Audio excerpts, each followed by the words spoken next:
agaasimaha cusbitaalka degmada Ceergaab way weheliyaan shaqaalaha wasaaradda caafimaadka ee cusbitaalkaasi ayaa taasi u diray wasiirka wasaaradda caafimaadka ee Soomaaliland Saleebaan Ciise Xagla Toosiye waa bixi Ciise Axmed ku gooriyooday xarunta gobolka Togdheer ee Burco raajicuun waxa maalin saddexaad ku gooriyooday magaalada Burco Ciise Axmed Kaar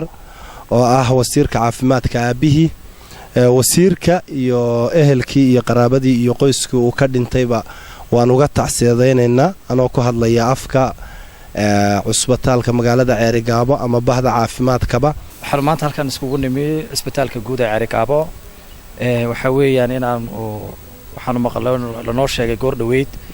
geeridii naxdinta lahayd ee ku timi wasiirka maalin saddexaad wasiirka caafimaadka aabihi kaasoo aan u talagalay sida ay muslimnimadu ay tahay sida ay tahay walaaltinimadu ay tahay sida ay maamulnimadu ay tahay inaan ka tacsiyeyno annagoo la inna lillahi wa inna ilayhi raaji'uun